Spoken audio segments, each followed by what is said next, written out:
বন্ধুরা, আজকে অনেক দিন পর চলে এসেছি তোমাদের সামনে ডেলি ব্লগ ভিডিও নিয়ে। অনেক দিন আসিনি ব্লগ ভিডিও নিয়ে, তাই আজকে মনে করলাম একটু ব্লগ ভিডিও নিয়ে আসাই যাক। কেমন আছো তোমরা সকলে? আমি খুব ভালো আছি এবং আমার পরিবারের সবাই খুব ভালো আছে। তোমরা সবাই কেমন আছো অবশ্যই আমাকে কমেন্টে জানিও। আশা করি সবাই খুব ভালো আছো। আজকে সকাল সকাল চাটা খেয়ে বসে পড়েছিলাম সবজি কাটতে।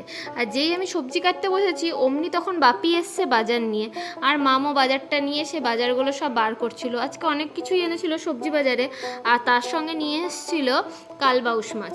আমাদের বাড়িতে এই মাছটা একটু বেশি হয়, কারণ বাপি এই মাছটা খেতে খুব ভালোবাসে, একদম টাটকা মাছ। আর তারপরে মাম বলছিল আজকে একটু দুধ শুক্তো বানাবে।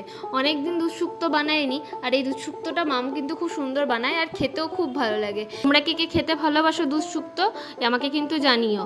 আর ভাবলাম আমাদের বাড়িতে কীভাবে দুধ শুক্তোটা হয় সেটা একটু তোমাদের সাথেও শেয়ার করি, যাতে তোমরাও আমাদের মতো করে বানিয়ে খেতে পারো। মাম কীভাবে বানিয়েছিল তোমাদেরকে চলো একটু রেসিপিটা বলে দিই, তাহলে তোমাদেরও সুবিধা হবে রান্নাটা করতে।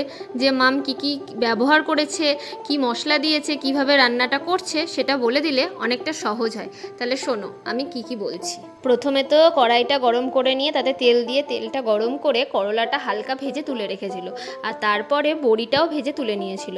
আর তারপরে আবার তেল দিয়ে তার মধ্যে রাঁধুনি ফোড়ন দিয়ে সব রকম সবজি, যেমন ধরো সজনের ডাঁটা, আলু, বেগুন, কাঁচা কলা, পেঁপে, আলু সব দিয়ে এবার সবজিগুলো দিয়ে ভালো করে একটু ভেজে নিয়েছিল। সবজিটা যখন একটু হালকা লাল লাল ভাজা হয়েছিল তখন তার মধ্যে আদা বাটা দিয়ে সেটাকে ভালো করে কষিয়ে ওই আগে থেকে ভেজে রাখা করলা আর বড়ি দিয়ে একটু নেড়ে চেড়ে জল দিয়ে ঢাকা দিয়ে রেখেছিল সবজিটা সিদ্ধ হওয়া পর্যন্ত। তারপরে ঢাকনা তুলে যখন দেখলো সবজিগুলো সিদ্ধ হয়ে গেছে তখন তার মধ্যে পোস্ত বাটা আর আগে থেকে একটু গুঁড়ো দুধ গুলে রেখেছিল সেই গুঁড়ো দুধটা দিয়ে তার মধ্যে একটু লবণ, একটু চিনি সব দিয়ে স্বাদ মতো টেস্ট করে রান্নাটা নামিয়ে রেখেছিল। কিন্তু এখানে রান্নাটা শেষ হয়নি, এটা নামিয়ে রেখে এবার তো ফোড়ন দিতে হবে। মেন কাজটা এখানে একটু ঘি দিয়ে তার মধ্যে হিং দিতে হবে। এই হিঙের যে স্বাদটা আসে দুধ শুক্তোটা, এটার জন্যই একদম দারুণ খেতে হয়। এরপরে হিং দিয়ে তার মধ্যে ওই যে আগে থেকে তৈরি করে রাখা সবজিটা সেটা পুরোটা ঢেলে দিতে হবে। তারপরে একটু সামান্য ফুটিয়ে নিলেই ব্যাস রেডি আমাদের দুধ শুক্তো। তাহলে তোমরা তো বুঝেই গেলে যে কিভাবে দুধ শুক্তোটা রান্না করলো। এভাবে কিন্তু রান্না করে খেয়ে আমাকে অবশ্যই কমেন্টে জানিও যে তোমাদের রান্নাটা কেমন হয়েছিল আর তোমাদের খেতেও কেমন লেগেছিল।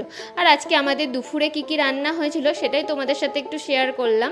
আজকে দুপুরে হয়েছিল লাল শাক ভাজা, পটল ভাজা, ডাল, মাছের ঝোল, এগুলোই আজকে দুপুরের রান্না। আর এইদিকে দেখো আমাদের লাড্ডু এত বদমাইশ হয়েছে, ওকে খালি পেটুতে হাত বুলি দিতে হবে, আদর করতে হবে, ওর এইগুলোই চাই। আর আমার সাথে এই সবই খুনসুটিও করছিল দুপুরবেলায় ঘরের মধ্যে। একবার আমার চাদর ধরে টানছে, একবার নাইটি ধরে টানছে, আর ওর সাথে আমাকে খেলা করেই যেতে হবে। এইভাবেই আমাদের সময়গুলো কাটে। আর তোমরাও ভালো থেকো, আর আমার ভিডিওটি কেমন লাগলো অবশ্যই জানিও। টাটা।